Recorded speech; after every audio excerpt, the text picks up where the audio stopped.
નમસ્કાર, આપ જોઈ રહ્યા છો સ્પાર્ક ટુડે ન્યૂઝ। વડોદરા શહેરના પોલીસ ભવન મેઇન રોડ પર ગટરનું ગંદુ પાણી ઉભરાતું જોવા મળ્યું, જેના કારણે અહીંથી પસાર થતા લોકોને હાલાકી પડી રહી છે। વારંવાર અહીં ગટરનું ગંદુ પાણી રસ્તા પર ઉભરાતું જોવા મળે છે।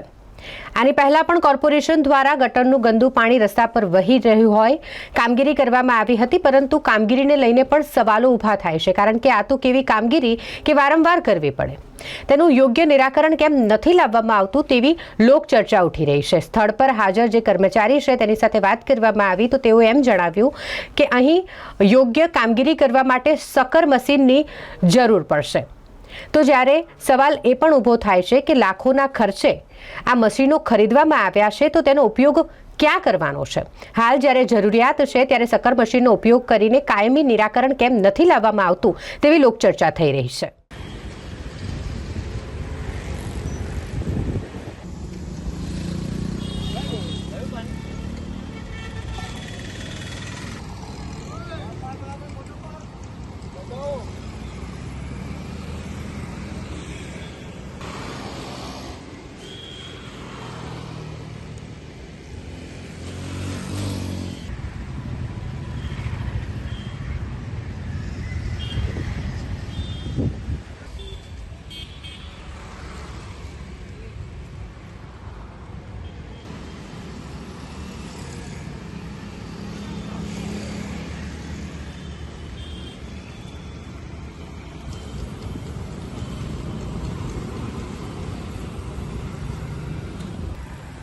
आज सरियाથી સાફ કરવાનો વારો આવે છે, એટલે વડોદરા શહેર સ્માર્ટ સિટી આ રીતે બનશે।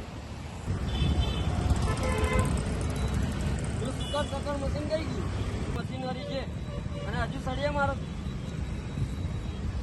મશીનો નહીં આપણી પાસે।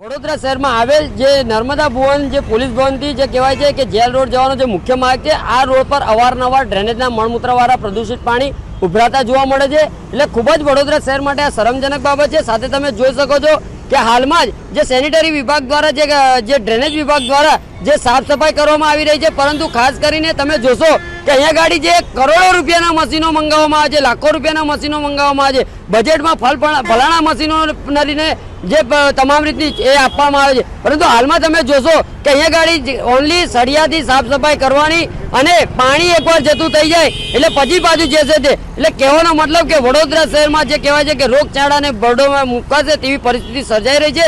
ત્યારે અમારી ખાસ માંગણી એક જ છે કે જે આ સળિયા સિસ્ટમથી જે સાફ કરવામાં આવે છે, પરંતુ જે વડોદરા શહેર દ્વારા વડોદરા કોર્પોરેશન દ્વારા જે લાખો રૂપિયાના જે ખર્ચે જે કહેવાય છે કે મશીનરી મંગાવવામાં આવે છે, તો વહેલામાં વહેલી તકે આ મશીનરીથી આ તમામ ડ્રેનેજના જે પ્રદૂષિત પાણીને જે કહેવાય છે કે ખેંચવામાં આવે, જેથી કરીને આ વારંવાર જે સમસ્યાનું નિરાકરણ આવે તેવી અમારી ખાસ માંગણી છે।